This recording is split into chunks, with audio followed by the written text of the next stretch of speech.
सभी प्रदेश के संघर्ष साथियों को मेरा यथोचित अभिवादन, नमस्कार। कुछ साथी जुड़ जाएं, इसके बाद मैं अपनी बात रखता हूं।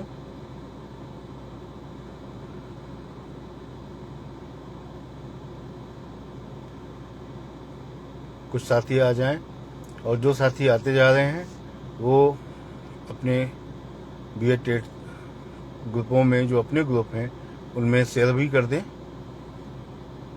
मुझे सराफत भाई दिख रहे हैं, बहुत से साथी आ रहे हैं धीरे धीरे। मजबूरी है, आज लाइव आना था, लेकिन कभी कभी ऐसा होता है कि रास्ते में होता हूँ और हमारे यहाँ से पोखराया से जालौन जाना पड़ता है हर 1-2 दिन में, तो उसकी वजह से दिक्कत होती है कि कभी कभी रास्ते में, अब टाइम दिया होता है लेकिन रास्ते में होते हैं, उस वजह से जो है कि आप लोगों को दिक्कत ना हो तो लाइव आना पड़ता है। सराफत भाई नमस्कार, अभय कुमार सागर जी नमस्ते, दिनेश यादव जी नमस्ते, रोहित भैया नमस्ते, देवेंद्र प्रताप जी नमस्ते, जयपाल सिंह जी नमस्ते, अरविंद सिंह जी नमस्ते, नेपाल सिंह जी नमस्ते, शैलेंद्र उपाध्याय जी नमस्कार। जैसा कि मैं देख पा रहा हूँ साथी धीरे धीरे जुड़ते जा रहे हैं। लाइव की सूचना भी दे दी थी, लेकिन और साथी 100 के ऊपर हो जाए वैसे ही मैं बात रख दूंगा, क्योंकि मुझे पता है कि आप लोग शेयर कर देते हैं अपने ग्रुपों में और लोग सुन लेते हैं बात को। बहुत ज़्यादा आज समय नहीं लूँगा, क्योंकि मुझे भी, मैं रास्ते में खड़ा हूँ और मुझे भी आगे जाना है, तो शॉर्ट में पूरी अपनी बात बता देता हूँ। और चलिए मैं शुरू करता हूँ भैया। जैसा कि हम लोग चाहते थे कि सिंगल बेंच की तरह हाई कोर्ट में डबल बेंच में या तो आदरणीय जज महोदय हमारे मामले का निस्तारण कर सरकार को नोटिस दें कि भाई जो है इसकी जांच कराई जाए, लेकिन नहीं कर सकते तो ये महीनों के लिए लटकाई ना और महीनों सालों हमें यहाँ भटकना ना पड़े, क्योंकि वर्तमान में माननीय सुप्रीम कोर्ट में एक मामला बीएड टेट 2011 का चल ही रहा है और इस समय ठीक से सुनवाई भी माननीय सुप्रीम कोर्ट में हो रही है। तो हमारा मत यही सभी अग्रणी साथियों का, राजीव अवस्थी जी का, हमारे महासचिव जी का, सुधीर भाई का, सबका मत ये था कि भैया किसी भी तरीके से जल्दी यहाँ से निस्तारित हो। और हम लोग जो है ऊब चुके हैं, बहुत सालों से यहाँ पे डेट का खेल होता रहा और बाद में रिजल्ट 0 दिया गया।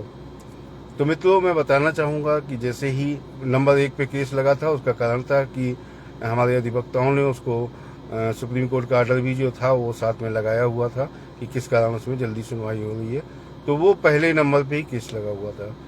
जैसे ही पहले नंबर आया, आदरणीय खरे सर उस समय नहीं पहुंच पाए थे, तो फिर ये रिवाइज में सुना गया।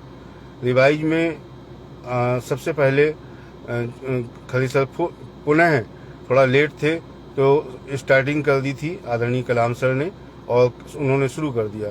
तो जज साहब जो है वो कतई मानने को ये तैयार नहीं थे कि भाई ये सुप्रीम कोर्ट से निस्तारित है मामला, और आप लोग जो है सुप्रीम कोर्ट से जब निस्तारित हो चुका है तो हम इसमें क्या कह दें और क्या कर दें इसमें जो है।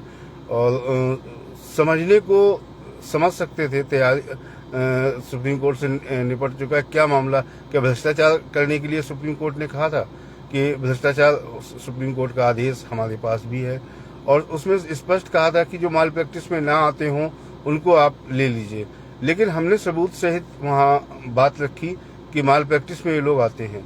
तो सरकारी अधिवक्ता का यही कहना था कि नहीं, ये जो है मामला निस्तारित हो चुका है। खैर, जब तक खरे सर पहुँचे तो उन्होंने हंसकर खरे सर को कहा कि नहीं खरे सर, और इसमें हम कुछ नहीं करेंगे और जैसा सिंगल बेंच का आदेश है हम उसी पे आगे बढ़ेंगे। तो खरे सर भी कुछ नहीं कर पाए और कह पाए ज़्यादा, और इसके बाद जो है उन्होंने खारिज किया। लेकिन मित्रों, एक बात जो हम लोग कभी झूठ नहीं बोलते किसी बात को, एक बात उसमें आर्डर में बहुत अच्छी आई कि उन्होंने माना कि राज्य सरकार को लिबर्टी है जैसा कि सुप्रीम कोर्ट ने कहा था, वैसे डबल बेंच से भी एक लाइन हमको बहुत अच्छी मिली कि हाँ, सुप्रीम कोर्ट से इसमें जो है लिबर्टी है और सरकार जब चाहे इसको कर सकती है। तो मित्रों, सबसे बड़ी बात यह है कि अब इसको करवाएगा कौन। तो मेन चीज है कि सुप्रीम कोर्ट से चूंकि आदेश हो चुका है, तो किसी भी कानून को अगर संशोधित भी करेगा, अपने जो है लाइनों को संशोधित करेगा या पालन करवाएगा, वो माननीय सुप्रीम कोर्ट ही पालन करवाएगा। ये सभी जानते थे और सभी जानते हैं। तो निश्चित रूप से जिस चैनल से हमें जाना चाहिए था, हमने इस पिटीशन में जो वादा किया था लोगों से, इस पिटीशन में तीनों पिटीशन का जो लोग शामिल थे पूरे अपने साथ में, तीनों पिटीशन का उसी रिट में जिक्र कर दिया है। तो कोई किसी को परेशान, यहाँ हाई कोर्ट डबल बेंच तक किसी को परेशान होने की जरूरत नहीं है। लेकिन जिन्होंने अभी हमें वर्तमान में डबल बेंच में लड़ने के लिए और जुर्माना भरने के लिए जिन्होंने जो सहयोग किया भाइयों ने, उनको निश्चित रूप से आगे जब जाएंगे तो उनको उतने पैसे की 500 रुपए की निश्चित रूप से उनको कम जमा करना पड़ेगा संगठन में और कम लिया जाएगा। संगठन द्वारा ये निर्णय हुआ है कि भाई उनसे कम लिया जाएगा निश्चित रूप से। जो लोग जो है नहीं यहाँ पे सहयोग कर पाए और जिन्होंने सहयोग किया, उसमें ये अंतर रहेगा। ये निश्चित रूप से आप जान लीजिए कि उनकी वजह से ही हम यहाँ जुर्माना भर पाए और लड़ पाए। और आगे की जो कार्रवाई है, अभी किसी को कोई पैसा कहीं देने की आवश्यकता नहीं, जब तक संगठन अपना जो तय न कर ले और कैलकुलेशन न कर ले कि कितना खर्च होगा, हम किस अधिवक्ता को करना चाहते हैं, वो उस अधिवक्ता की फीस क्या होगी, उसी कैलकुलेशन के अनुसार कि कितने लोग हमारे साथ यहाँ आए हैं, उसमें 100, 200, 300 बढ़ सकते हैं, घट सकते हैं। जो लोग रह गए थे डबल बेंच में, नहीं सहयोग कर पाए थे, वो बढ़ सकते हैं। और उसके अलावा देखिए, कोई और आने की कोई संभावना कहीं से बनती नहीं है। तो उसका हमारे पास एक मोटा मोटा कैलकुलेशन आ जाने दीजिए, क्योंकि संगठन का ध्येय रहा है हमेशा से कि जो भी हमारे साथ लड़ रहे हैं उनके सामने भारी मुसीबतें हैं। वो प्राइवेट स्कूलों में पढ़ा रहे हैं और उनकी कंडीशंस भी बहुत अच्छी नहीं है कि उनके लिए ये छोटा सा अमाउंट भी बड़ा अमाउंट हो जाता है। लेकिन मैं तो चूंकि सुप्रीम कोर्ट जाना है और वहाँ पे हम हमेशा आदत रही है छोटा मोटा कोई हम अधिवक्ता वहाँ ले नहीं जाएंगे, क्योंकि बड़ा मामला है। एक आशा बची है और उस आशा को हम निश्चित रूप से भरपूर तरीके से रखवाना चाहेंगे, तो ठीक अधिवक्ता लेके जाना चाहेंगे। तो वो तैयारी आप लोग अपने स्तर पे शुरू कर दीजिए। जिनको चलना है वो उनको इंतजाम करने में भी टाइम लगेगा। तो अभी फिलहाल आपको 1 हफ्ते का टाइम है कि आप लोग अपना इंतजाम कर लें। फिर इसके बाद जब बताया जाएगा कैलकुलेशन करके, तो वो जो है आपको 3-4 दिन के अंदर जिलाध्यक्ष मीटिंग करेंगे और मीटिंग में आपको उपस्थित होके एक पत्र में साइन करके और फिर आपको जो है शुल्क आपका ले लिया जाएगा। तो निश्चित रूप से, और जो दूर हैं साथी अन्य प्रदेश में रह रहे हैं, उनके लिए जिलाध्यक्ष के माध्यम से एक विशेष सुविधा उनको दी जाएगी। वो बता दिया जाएगा कैसे दी जाएगी, वो जिलाध्यक्ष आपको बता देंगे। बाकी सभी को उपस्थित होके और वहाँ पे जो प्रपत्र होगा उसमें साइन करने होंगे, तभी आगे बढ़ पाएंगे। हम कोई भी काम, कोई भी चीज ऐसी नहीं करेंगे कि जिससे जो है हम लोगों के ऊपर दिक्कत आ पड़े और कोई काम हम इस तरीके का नहीं करेंगे वहाँ पे। तो इसलिए सभी को विधानसभा, जो बड़े जिले हैं उसमें विधानसभा वाइज मीटिंग विधानसभा अध्यक्ष ले लेंगे, और जो छोटे जिले हैं जहाँ संख्या कम है वहाँ पे जिलाध्यक्ष स्वयं अपना मीटिंग ले लेंगे। तो वो इसके लिए आपको संडे को मैं पुनः आपके बीच में रहूंगा और संडे को पूरा मैं विधिवत बता दूंगा कैसे क्या करना है। तो अगर मेरी बात आपको समझ में आ गई है तो मैं आज बहुत ज़्यादा लंबा ना बोल के, आज बहुत ज़्यादा बातें ना करके, आप सभी समझदार हैं। इतने दिन से कोर्ट में लड़ते लड़ते बरसों हो गए हैं, आधे वकील आप लोग हैं। हाँ, एक बात मैं पुनः दोहराता हूँ कि आप सबका कोर्ट में ही सुरक्षित है और ये इस रिट में तो है ही है, लेकिन और भी आप हमें अभी आगे सुरक्षित रहेंगे। अभी आगे सुप्रीम कोर्ट में कैसा भी डिसीजन आ जाए, लेकिन हमारे साथ जो लड़ रहे हैं उनकी एक लड़ाई हमने जिंदा रखी हुई है। उस लड़ाई में सारे लोग समाहित रहेंगे, ये मेरा वादा है। और वो आगे बताया जाएगा जब मैं जिले की मीटिंगें होंगी।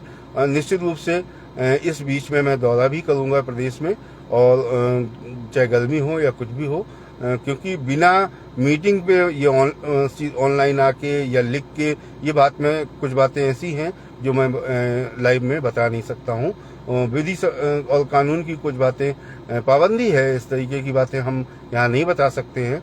लेकिन हम कोशिश करेंगे कि बहुत ज़्यादा हर जिले नहीं जा पाएंगे तो 2-3 जिलों जो नज़दीक होते होंगे उनका एक सेंट्रल पॉइंट निश्चित करके और वहाँ मीटिंग में हम जरूर आना चाहेंगे कि आमने सामने बात हो और सारी फाइलों सहित और सारी चीज़ों सहित हम आपके सामने रूबरू होना चाहेंगे। मैं कई जिलों में हो भी चुका हूँ और कई जिलों में गया हूँ और वहाँ पे सभी को पता भी है। और बिना सामने आए कुछ चीज़ें क्लियर नहीं होती हैं और वो क्लियर होंगी जब हम सुधीर सिंह और राजीव अवस्थी जी अग्नि साथी निकलेंगे। और निश्चित रूप से आप लोगों से यही कहना चाहूँगा कि अब समय कम है, आप लोग आत्ममंथन कर लें, अपनी तैयारी कर लें और जब बताया जाए तो उस हिसाब से जिलाध्यक्षों के साथ मीटिंग में अवश्य उपस्थित रहें।